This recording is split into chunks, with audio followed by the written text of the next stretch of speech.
going to impose it today. So thank you for coming to the work session for the city of South Fulton. Madam Clerk, could you call the roll, please? Good morning again. Roll call for today, April 28th work session. Councilmember Baker. Present. Councilmember Khalid. Councilmember Khalid. Present. Okay. Councilmember Reeves. Accounted for. Councilmember Gilliard. Can you get this stuff off of the printer for me? Councilmember Gilliard. Councilmember Willis. Here. Councilmember Gumbs. Here. Councilmember Rowell. Present. Also is the Mayor Bill Edwards, City Manager Mr. Donald, City Attorney Ms. Walker. You have a quorum. Okay, will you call the first item, please? The first item on the work session agenda is council discussion on resolution for elected officials vehicle use policy. Okay, Councilwoman Willis. Good morning, everyone. I pretty much heard from most of my colleagues and got consensus and incorporated all of the consensus. I worked with the city manager, city attorney, and risk manager on this policy. And I don't know if you had a chance to update Attorney Walker with all of the feedback, but the city manager is recommending that we have 2 vehicles dedicated to the elected officials for pool. And when those vehicles are not in use, of course, staff would have access to them. And we have worked all of the liability issues out. I think you incorporated that language. And I think that's it at this point, unless anybody has anything else.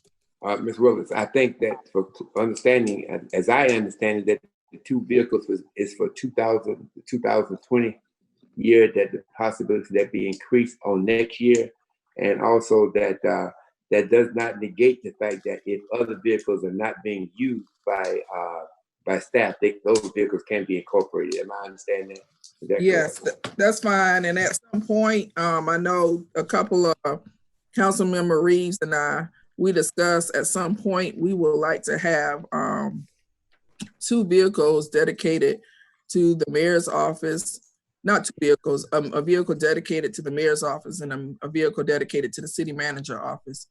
Just because, just based on what we have looked at other cities doing, other municipalities, they have vehicles dedicated to the offices in those roles, and because y'all just cover a lot of mileage in general.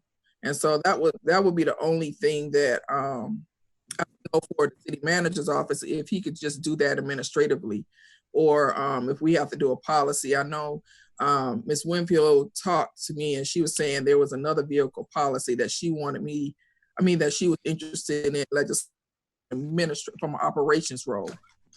Okay. Any further discussion? I have a question. I'm sorry, I can't get in the queue. Well, you're there now. Okay. Have we purchased these vehicles already? Yes, these vehicles are here. We have 6 vehicles currently.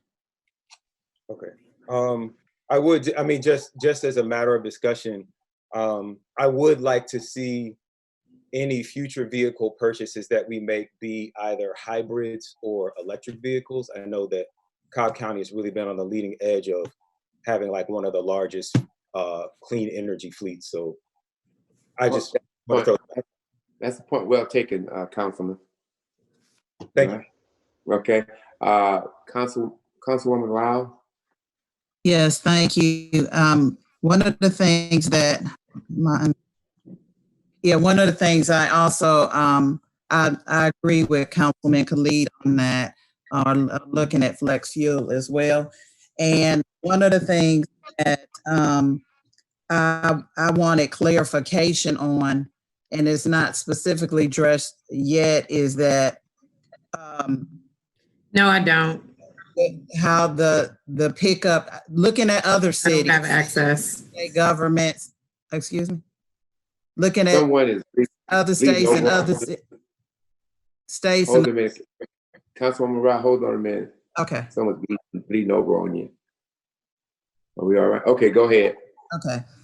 Other cities and states distinguish from the use. I know we have, local transportation allotment. And so it looks like a lot of them specify whether it's overnight or a certain distance, so that it's clear where one picks up and the other cuts off. So that, it's clear to the public that our transportation deals with our local wear and tear and traveling to meetings and the like, so that they're clear that whenever we're using the pool cars. That was my only suggestion, that we look at that. I know I looked at the IRS and they had a standard if it's overnight or if it's over 100 miles. Mayor, may I address that, please? I'm gonna ask everybody, is everybody working to be in the queue? Because my queue is empty. But go ahead, Ms. Yeah, it's just my policy. Well, first of all, let me say this. And if Attorney Walker is on here, because she worked with me, and I really do thank her and Mr. Donald. We have vetted this policy for over a month, and I have done research nationally and locally, and no one has a local distance mileage. We did address what needed to be addressed in the policy as far as how long the vehicle is kept. No one is allowed to, keep the vehicle for an indefinite period of time.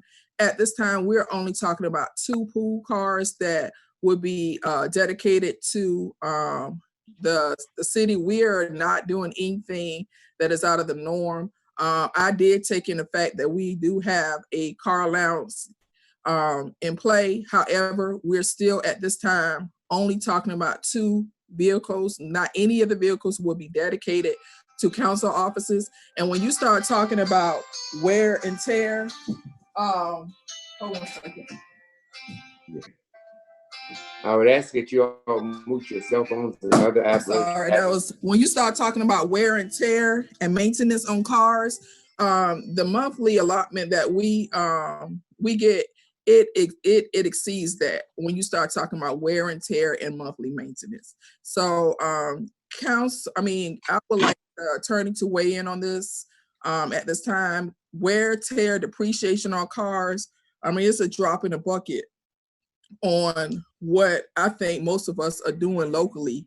And I appreciate the monthly allowance, but these pool cars will, number one, help us reduce our travel. A lot of us we would not have to worry about renting cars sometimes. And then it'll help us locally sometimes when we have to do a lot of coverage in the local area. We have a lot of miles to cover. So, okay. Attorney Walker, can you please weigh in on this? Yes, hello? Can you hear me? Yes. Yeah, so there's nothing legally that would prevent you from having pool cars. I know that other jurisdictions do have pool policies. They just, vary by jurisdiction. We've spoken to GMA, as Councilwoman Willis indicated.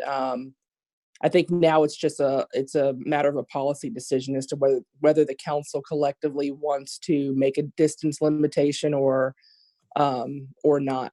Like, it's not really a legal question. It's more of just a policy question as to what parameters the council wants to put around the policy.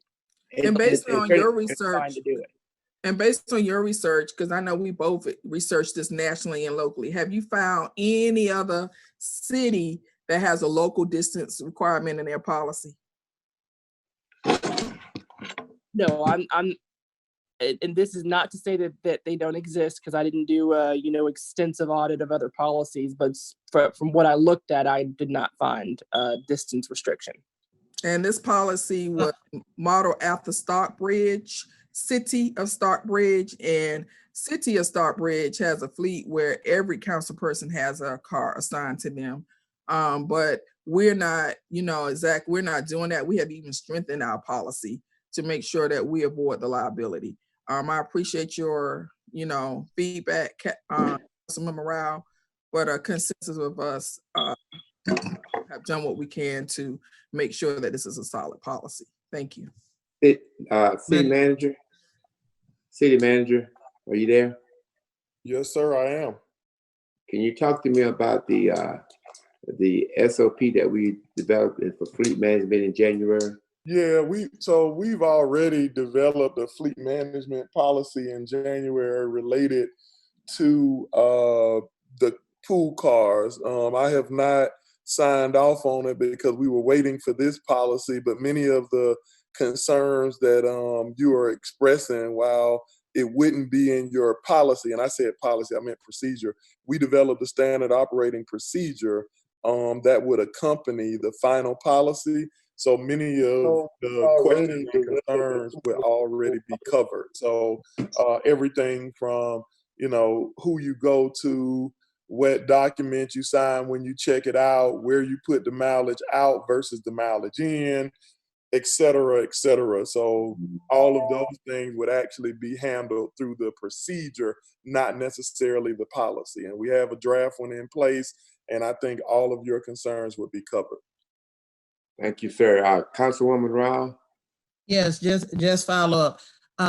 And maybe you had an answer to this with Stockbridge. I know when I looked at the IRS, I looked at the Georgia administrative policies when I said 100, and when I looked at the 100 miles, again, whatever the council defers, but for Stockbridge in particular, do they also have a transportation allotment that they get? And again, what I'm trying to get to is transparency, so that it's not questioned whether we should have pool cars, because many of us, of course, have had to travel out of the metro area for conferences. Again, a lot of cities may not have that additional monthly allotment. And so I was trying to make it clear for the public when one benefit kicks in, if you will, and the other does,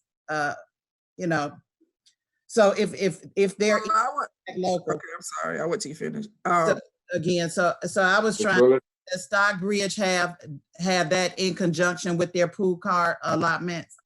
No, Stockbridge doesn't, but what I would suggest that we do is that we move forward this policy as is, and if we see that we are, relying more on our pool cars, then we can look at adjustment to our car allowance, full transparency, but I doubt that would be the case, because again, at this time, and I don't see us doing it in the future, we will not have pool cars assigned to each council person.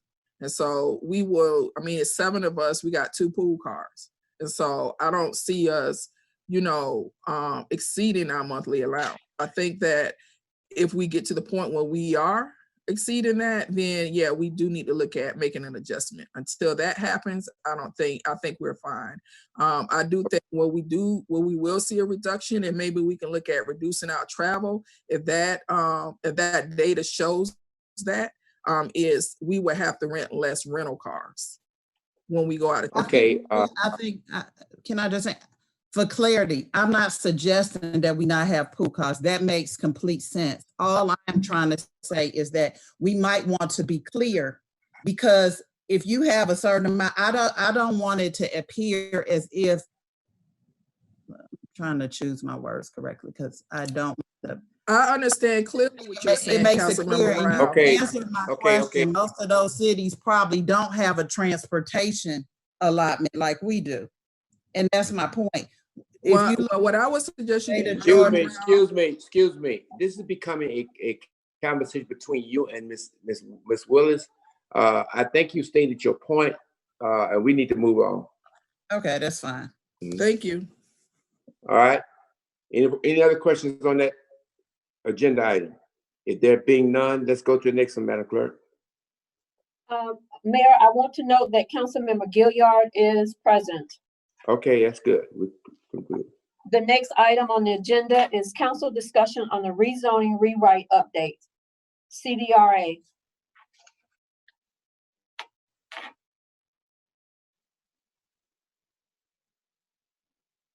Mr. Manager.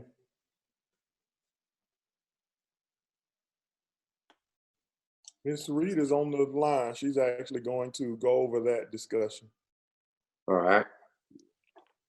Okay, thank you so much. I was muted. I apologize about that.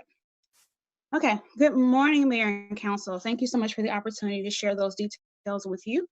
The item before you is an outline of the scheduled events that will lead up to the city's first adoption of its official zoning ordinance. So over the last year, the Community Development and Regulatory Affairs Department has worked with the consultants by the name of Wood to receive and apply certain concerns that were received by either you or stakeholders to the newly adopted file or soon to be adopted file. There were a number of meetings held in the past, and we received a number of verbal and written communications that all applied to this first draft that you will soon receive. With that data, we developed a draft that will be soon coming to you for your review. Before you'll see a list of dates and information that I'll explain in great detail to you. So, schedule of events, you will see where we have our first draft coming to you between the dates of April 28th and May 14th. We started this review in April 14th, which means where staff received this information, we reviewed it in detail. We provide comments back to Wood to ensure that either things we've heard you all say, you all being council and other stakeholders, or information that we would like to see had and shared within the file. So that information is being done prior to you receiving it. When you receive it on first day of tomorrow, April 24th, excuse me, April 28th, I apologize. So once those files are reviewed by you in the calendar shown below on the, I believe it's the second page of this file, once you receive it, there's a deadline that ensures that you will be reviewing it, giving it back to us by email as far as comments to ensure that any concerns or any questions you may have, you're sending it back to the email shown in the draft file to show that you have concerns or questions, and we'll reply back to that. So that's happening prior to your first reading, which I'll get to in just a second. Next online will be your virtual open house. This will be done, we're looking at the Zoom software.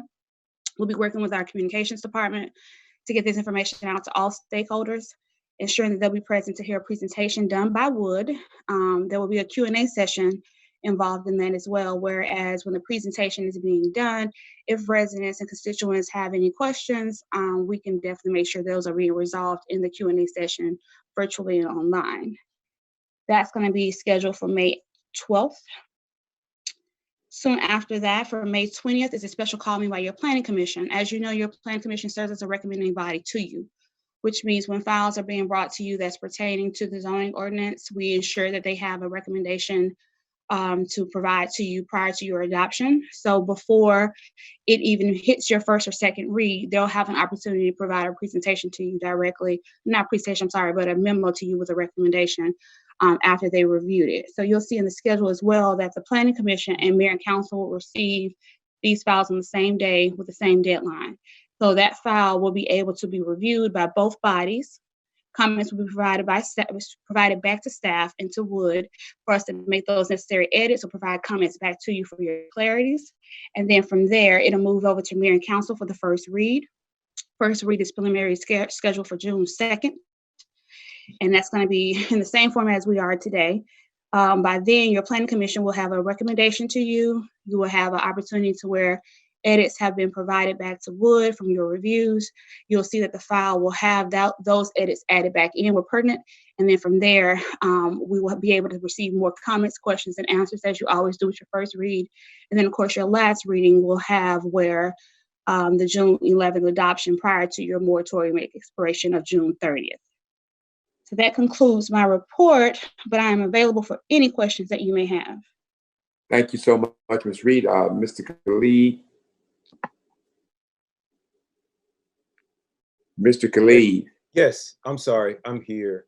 I think for the benefit of our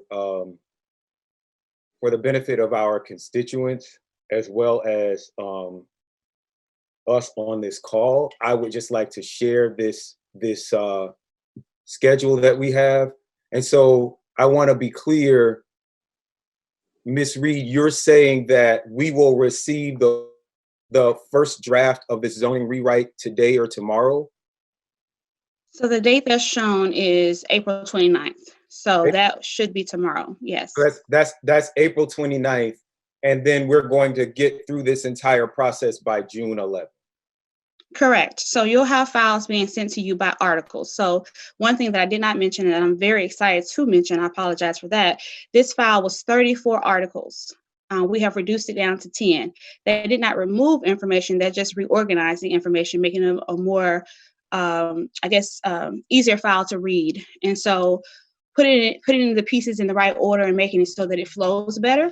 So what happened from there is that you'll see that 10 articles will be sent to you over the next few weeks. I can tell you that the planners and I have reviewed at least by now the first 4 shown here, and it's a very easy read. It's not something that you haven't seen before, because keep in mind, we're taking an existing ordinance and reorganizing it and adding pieces that has been shared with us. So it's not a brand new first time read for you. This is an opportunity for you to see things you've already seen, but then things that have been added. And how many pages is this overall document? So I don't have that information before me today, because you're going to always see where it's going to grow. Because if you're having comments and planning commission's having comments, we're still in that review process. So those numbers will either add or decrease by the time it gets to you for your first read. All right. So I want to say I do appreciate the work that everyone has done and that everyone has put into this. I think that we've been here, but let me start like this. So I don't know how many pages the new zoning ordinance will be. I know the old zoning ordinance was over 700 pages.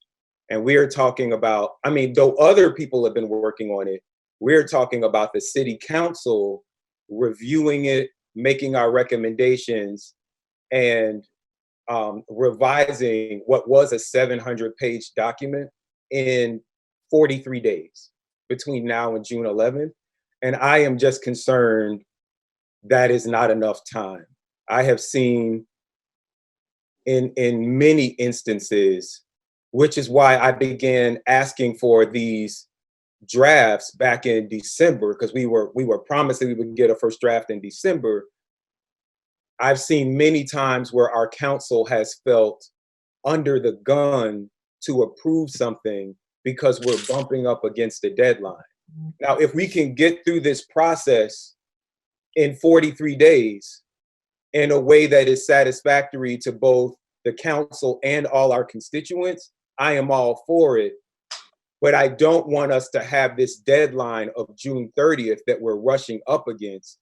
If we need to extend that moratorium for a few more months, I would prefer to do that. And then if we get done by June 30th, all fine and good. But if we're not, I don't want us to be, that's just my only concern. And that's my comment on that. Well, So Mr. Khalid, I think you really answered your own question. I think that date is a target date. And Ms. Reed, you correct me if I'm wrong, that if we have to go a little further than that, then we'll have the ability to do that. That is correct. I was just mentioning that. So with that being said, if there gets to be, I would prefer that we continue with the schedule that we have. If you're seeing that it's taking too much time, if you're taking a little bit more time than necessary, we can extend that time.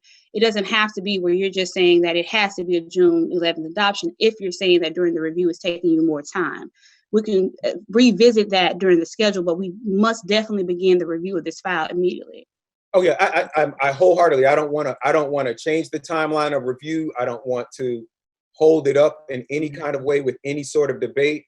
I just want our council to be aware that June 30th. And I don't know. We haven't talked about what our meeting schedule is going to be like. I just want to make sure that we're not that we don't get to the last meeting before the deadline and we haven't the deadline to extend the moratorium, because as I'm sure you can speak to, there are dozens of developers that have submitted applications for things that are currently prohibited by our moratorium. And I know the ones on Old National are calling me every week, like, hey, what's going on with that moratorium? Is it going to be over in June? Because we want to, we want to submit an application for this tire shop or this whatever. So Mayor, if I may clarify something. So our team has seen a substantial shortening of questions being asked in regards to development pertaining to the fact that they've gotten used to the fact that we've had a moratorium. We've had a moratorium in zoning since the existence of City of South Fulton. So they've gotten used to having this moratorium in place. So no, I can't speak to dozens. Secondly, I know that you mentioned we had a, I think you said that the draft will be given in December. We never said December. We said we'll be completing the communication component and working to finalize the file to begin presenting to you in the soon upcoming January, February January, February months of giving you that file. So it was never a December date. So I want to make it clear that we will definitely be working very hard towards the schedule to ensure that it's making it to the dates shown, but you can always request that we amend those dates. Okay, thank you, Councilwoman Khalid and Ms. Reed. I must go on to Ms. Willis. I do recall a December date, not for a final draft, but I do recall that we were supposed to have and I'll go back and look at my notes, but I do recall we were supposed to have a draft back in around the December. And I'm not pointing fingers at anyone because I know we have a lot going on. But what I do have a concern about is the overlay in the Welcome All Red Oak community not being addressed. I can go back from the beginning of time when Willis first presented and in my individual conversations. And one of the things that I did say I wanted in the zoning ordinance is that area to have an overlay, and that has never been addressed. I understand there was a conversation with an attorney. On an attorney, I was never included in that conversation. And so I am asking that a meeting be set up so we can discuss that overlay in the Welcome All community. I do have to agree with Councilmember Khalid. Your team may not be getting a lot of questions concerning the zoning moratorium, but I am definitely getting the questions. They're coming to us directly as council members. As it relates to group homes, people are asking me about putting more group homes in my community. Of course, you have a lot of constituents who are opposed to that. You have people who want to bring gas stations and more tire shops in our community. So the questions are coming to us directly. I'm getting questions about some of the development that is being constructed in our community. Why weren't they there any brick, or why were they allowed to do a certain type of siding? I think I've sent those over to you. So the questions are coming to some of the council members directly. I appreciate the presentation. I think that you all are doing a good job, but I am concerned that, we make sure we vet this policy and we do the right thing, because this zoning ordinance is going to outlive us, just like the other one did. Ms. Willis, I want to say this, as it pertains to the overlay has always been, even Fulton County, it's always been a community-driven document. Mm-hmm. And so I just think that's where it needs to start, not so much from our staff, but I think it needs to also start with the community. So I agree with you on that. Well, I just need direction or, a plan on how we do that, because I have said for the past 3 years of sitting in the seat that I want the Welcome All community. The residents have addressed that. They want the Welcome All Roosevelt Highway area in an overlay or some type of standard set. It was never a standard put in place. From my understanding, is because that area was already developed. But now that we're moving to updating our ordinance, we do want a standard put in place so that when new businesses come in, we can enforce a standard. Well, that's an important document. Like I say, it's community driven. I think it should be driven by the community. All right, Ms. Gilliard. Ms. Gilliard. I'm trying to unmute myself. Can you hear me now? We hear you. We got you. Oh, okay. I just want to say that I have gotten a lot of concern about how long it has taken for this to get to this point. And so I just want to know, is there only going to be one virtual meeting for the community, or will there be more than one? There will be one. Only one? There will be one for the open house. You'll have your planning commission meeting, which will be second, and then you'll have 2 as well. So there's 4 total meetings pertaining to this file before adoption. So I don't know if that answered my question or not. So all of those meetings will be, the planning commission meeting will be public. The other meeting will be public, and the community can weigh in on those two. And then Wood will make a presentation, which will be the open house that the community would attend. So there are 3 opportunities. Is that what you're saying? That is correct. Okay, thank you. All right, Mr. Reeves. All right, good morning. Hey, how are you, Dr. Reed? Hello, sir. All right, so listen here, as we were discussing on this, had a conversation, this moratorium, for the length of the duration that it has been taken, and is this also too going to address builders out there in the communities who, when they're building these communities and neighborhoods, is going to address inside of the where the streets are paved, that some of them, most of them, have left these sewer tops at least 6 inches protruding out of the asphalt and not have paved over them. And is that going to include, because I have gotten multiple calls, as you know, about this particular issue, particularly over in this area, that they leave these sewer manhole covers like at least 6 feet out of the ground, and people have to drive over them, and it causing significant damages to their cars. So is this going to address that specifically within this zone ordinance? And if not, if so, can that be addressed? Because it's a serious problem, and some of these communities have been dealing with this for 2 years after the builder has gone. Can I say something, Ms. Reed, before you get started? Sure, yes, sir. Mr. Reed, yes, a lot of them got away because, initially when you did a subdivision, you were supposed a bond, okay? Yes, sir. To ensure that you complete the work that you're supposed to do. What happened in Fulton County was when there was a downturn in the economy, and we went back to look at those things, we had found out for whatever reason, a lot of those bonds were released. And so that's where we are today. And I think we need to find a way, and Mr. Manager, you can tone in if you like, as to how do we go from there now that especially these old subdivisions where the people are gone and the bonds have been released. So that's a dilemma. As we go forward, we can fix that, but that's a dilemma that we've had. So Mayor, may I add to that, please? I think you hit it right on the head, but I want to also answer his question. That information is located in our development regulations. Of course, as you know, Community Development and Regulatory Affairs has a number of ordinances that we pertain to. Zoning ordinance is just one. Our engineer uses the development regs, and so the development regulations particularly talks about how you're going to construct a piece of land, to what extent, and to what criteria is necessary. So that is a separate ordinance. Keep in mind, your staff has the ability to make any amendments to files that are city ordinances.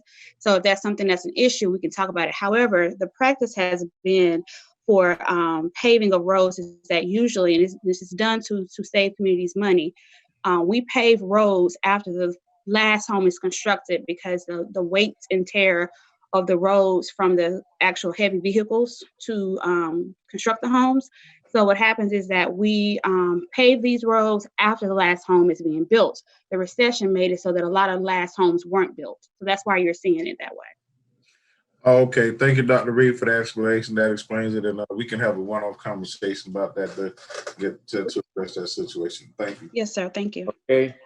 I don't see anyone else in the queue. At that time, we can move on to the next item, Madam Clerk. Next item on the agenda is council discussion on the 2020 departmental goals and strategic plan update. City Manager. Mr. Donald?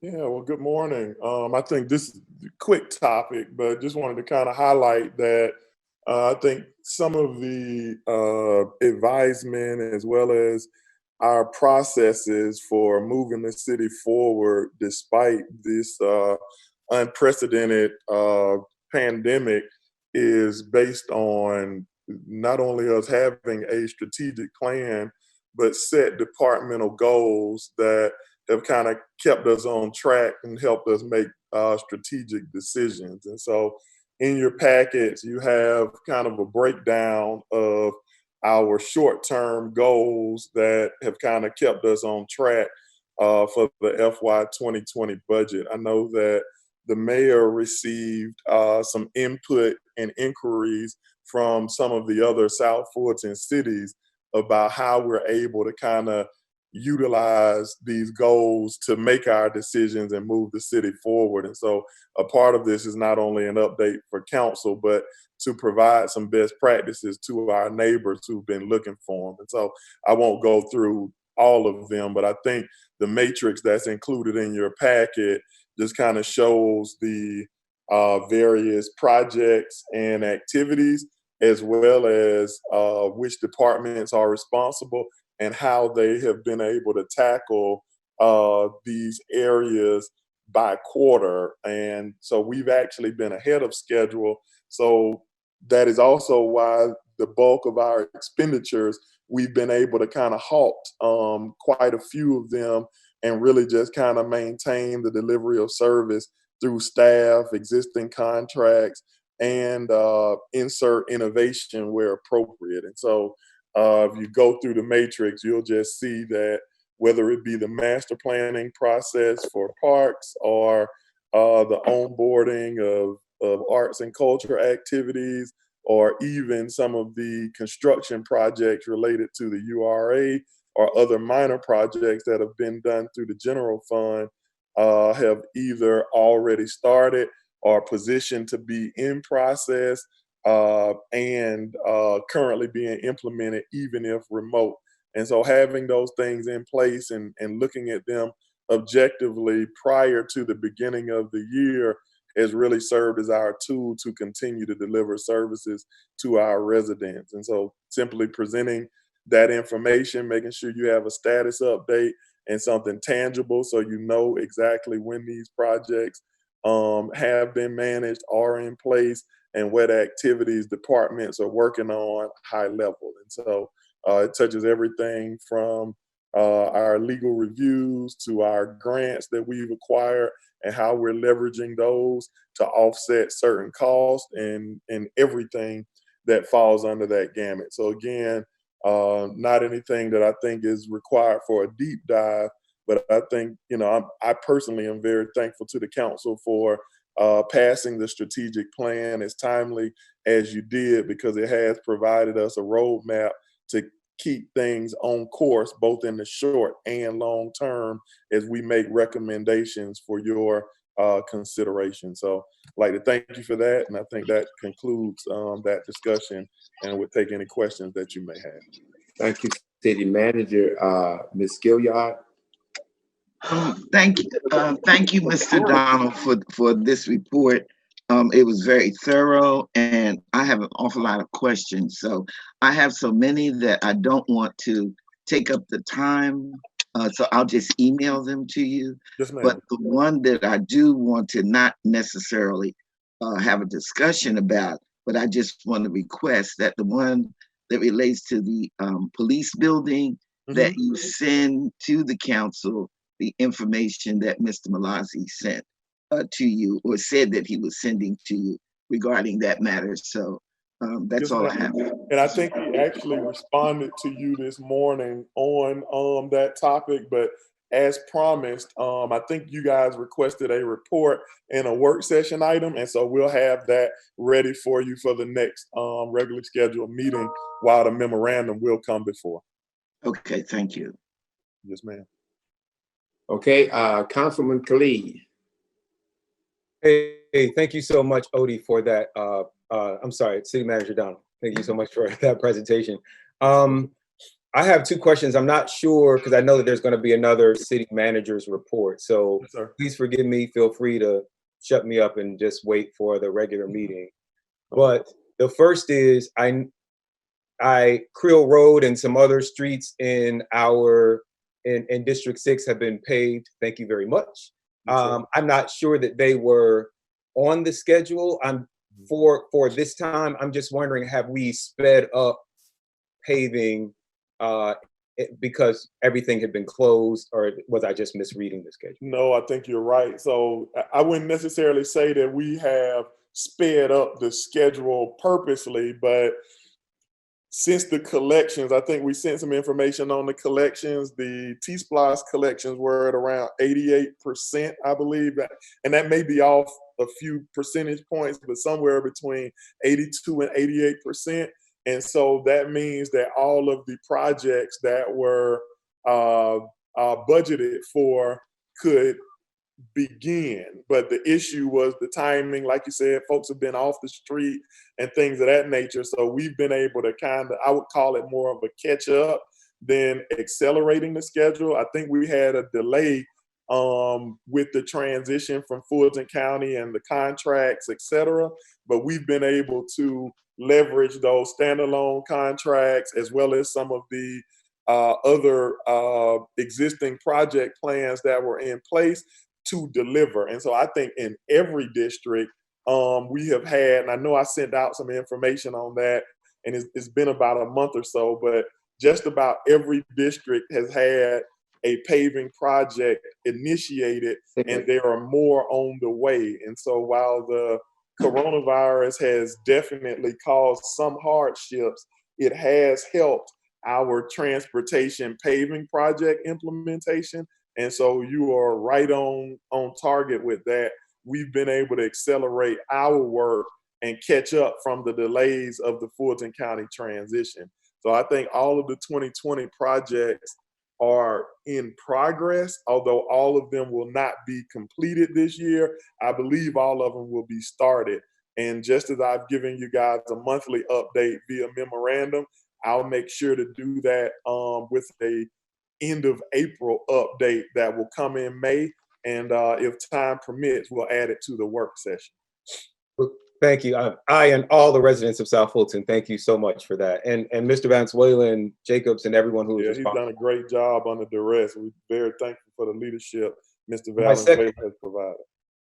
Awesome. My second question, which is also COVID related in terms of planning, is I've been reading that the Fed is talking about expanding its municipal bond buying program, and I'm wondering how that affects the bonds or things that we have out.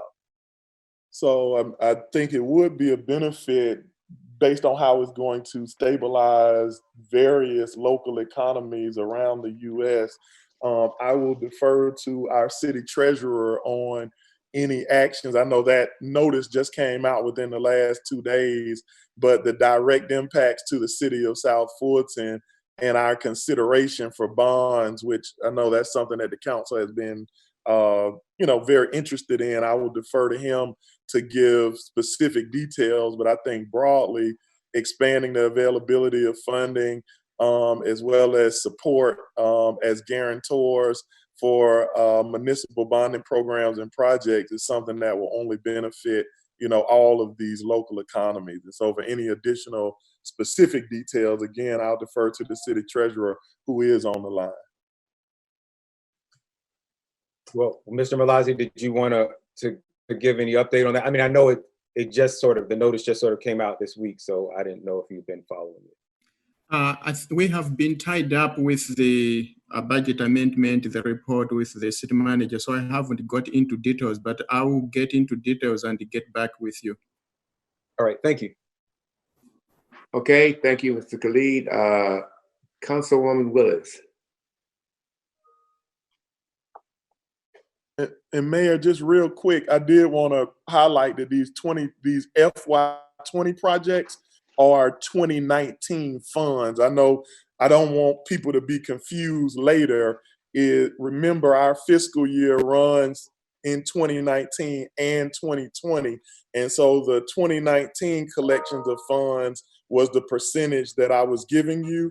And so we're delivering those calendar year 2019 and 2020 projects that fall into one fiscal year. So I just wanted to provide that clarity because I know sometimes people look at the dollars and get confused. I think you're right. I also think that not only for the benefit of the council, Mr. Manager, but for people to understand the whole process and the time it takes to get a project, especially a road project, done. And some road projects, as you know, could have been started a year or two later and now just coming into fruition. So I think that kind of education for not just our council, but for our people is something that we should do. Yes, sir. Absolutely. All right, Councilwoman Willis. Yes, thank you for this report, City Manager Donald. One of the things I would like to recommend, and I know that we have a lot going on with COVID-19, and you have a lot going on in your office, but I would like to see us get back on a schedule where you are meeting with the council members once a month. Even if you have to meet with us less than a quorum, or if you have to meet with us individually, so that we can have more time to go in detail and ask questions. I know you send a lot of memos and you like to put things in writing. That's great, but I think that in-person interaction will help with the communication of you and council and give us a clear understanding of what projects or what concerns we have in our district relative to our strategic goals and strategy. Receive. Ms. Willis, I agree with you, but I've always found the manager's door to be always open. And I think on the other hand, too, that the council person can set an appointment with the manager and come see him at any time. But if we can incorporate that, that would be fine. Yeah, I think we can. I think one thing we've been working on is putting together a standard. I'm probably putting the cart before the horse because we haven't fully figured it out. But one thing that I got from a counterpart in Texas is one of the things that they have been doing, and we actually brainstormed on it. They did it before we did, but we kind of came up with the idea, and that is to do subject matter open houses. So when we're talking about transportation and we're having our internal staff meetings for things that are not going to be I guess, detrimental to the city, we will have those conversations kind of in an open forum and make it available for our council members to sit in, see how and why we're making the decisions, discuss the projects, in broad terms and things like that. And it could possibly be open to the public as well. And so that way there's no issue around quorums and things of that nature. So they've kind of tested it and had some bumps and bruises, but it's also gone fairly well. Ashley to put her phone and so the hope is to bring something like that back to the council. And so haven't figured it out, but I think that's a great suggestion. And Councilmember Willis have no problem, coordinating and complying with that. I think we're all, working to adjust this new normal and make some adjustments. So I accept that request and challenge and look forward to doing so. Mr. Mayor, I want to follow up with the statement you just made. In no way am I saying he doesn't have an open door policy. I mean, of course, he reports to council, so he does have an open door policy. Sure. When I talk with other city managers and other cities, as I travel through to National League of Conferences and Georgia Municipal Association conferences, I always see what best practices are in other cities and how they communicate with their city manager. And that is a standard practice in a lot of cities. They have standing meetings with their city manager. And if you recall, the previous city manager, Ruth, she had a standing meeting with each of us. And so what that did was just help us. There are a lot of questions, and Mr. Donner does a good job with sending us memos, but that face-to-face interaction and addressing things directly, so we will feel that all of our concerns have been truly addressed and vetted. It gives us an opportunity to do that. So I'm not asking Mr. Donald to do something that's not a standard practice or best practice across this nation. Ms. Willis, my comments, you're absolutely right, and I agree with everything you said. My comments was I didn't want us to lose the fact that he's there at any time, not even on a day that you want to prescribe to be your meeting date. He's there at any time to talk with you and support you. I think we're all saying the same thing, excited to continue to grow and move that forward, and whatever's necessary to make the business of the city move forward. You definitely have my commitment to do so, receive your request. And again, I think I highlighted one way we're looking at doing that, but we'll continue to keep moving the ball forward. So thank you for that feedback and request. Okay. Thank Madam Clerk. Thank you, Ms. Willis. Madam Clerk. Mayor, that ends the council agenda for today, work session agenda for today. Okay, can I get a motion for, I think someone wants to have an executive session. I'd like to make a motion for us to go into executive session for real estate, personnel, and litigation. Second. Properly moved and second. Any discussion? Hearing none, all those in favor? Aye. Aye. I heard two. Aye. This is Aye. Kathy. Aye. All right, Aye. okay. The ayes have it, and we'll go into executive session. So Are I we have gonna a question, Mayor. Yes. We're going in an executive session. How will that be conducted to keep it confidential? Okay, let me give them our